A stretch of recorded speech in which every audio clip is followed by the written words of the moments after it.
I'm going to talk about credit scores and how you can increase yours. You might have heard of FICO scores, or maybe you haven't. That is one of the most popular credit scoring models used in the United States, and it's used by creditors to help them determine if you're worthy of getting a loan. It's also going to impact the interest rate that they're going to charge you if they do approve you for the loan. The first number is your payment history, 35% of your credit score. The second number is the amount of debt that you have, 30% of your credit score. The third number is the length of your credit history, 15% of your credit score. The fourth number is the types of credit that you have, 10% of your credit score. And the last number is the amount of new credit that you've applied for, 10% of your credit score. Now, let's go through each one of these categories and talk about ways that you can improve each one of these numbers.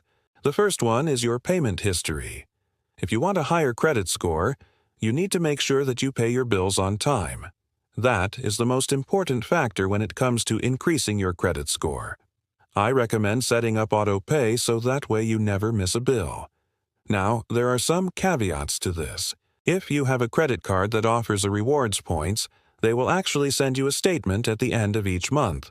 It'll show you how much you currently owe. They will also have a due date on there. You need to make sure that you pay at least the minimum balance by that due date, or else you're going to be charged interest. But if you want to increase your credit score, you should not just be paying the minimum balance. You should be paying off your entire statement balance, because what they do is they take a snapshot of all of your accounts at a point in time, and they look at which accounts have been paid in full, and they will report that to the credit bureau. So even though you may have auto pay set up where you're paying down the minimum balance every single month, you still want to manually make a payment to pay off your entire balance. You don't want to wait until the very last minute to make that payment. You want to make it well before the due date so that way it has enough time to post to your account. The next number is the amount of debt that you have. If you want to increase your credit score, you need to keep this number low. There's two different ratios that lenders use to determine how much debt you have. The first one is your credit utilization ratio. This is the amount of credit that you're using versus the total amount of credit that's available to you.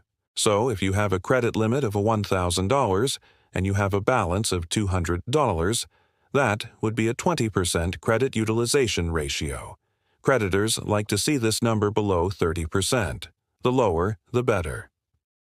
The second ratio is called your debt-to-income ratio.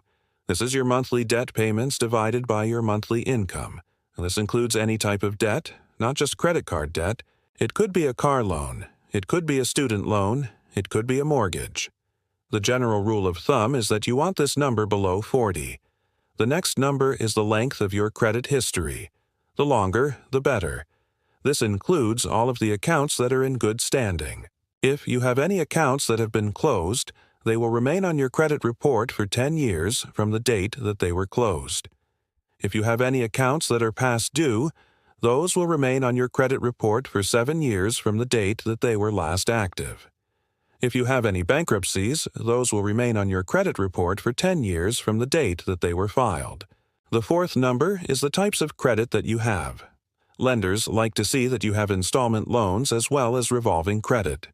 Revolving credit is things like a credit card where you can borrow money up to a certain limit, and then you can repay that money back as well as borrow more money up to that credit limit. An example of an installment loan is a car loan or a mortgage. With an installment loan, you're borrowing a lump sum of money, and then you're paying that money back over time with interest. Installment loans, you only want to have a few of these because you're typically borrowing a large amount of money, and you want to make sure that you can manage that debt. The last number is the amount of new credit that you've applied for. If you want to increase your credit score, you need to avoid applying for a lot of new credit at once. When you apply for new credit, they're going to run what's called a hard inquiry on your credit report. This can lower your credit score by a few points. Now, if you're applying for a mortgage, it's normal to have several hard inquiries on your credit report within a few weeks of each other because that happens during the process of getting a mortgage. Just make sure that you're not opening a bunch of new accounts on your own. I hope this was helpful. If you enjoyed the video, please hit the thumbs up button. Also, I'm going to link a video right here where I talk about how you can increase your income.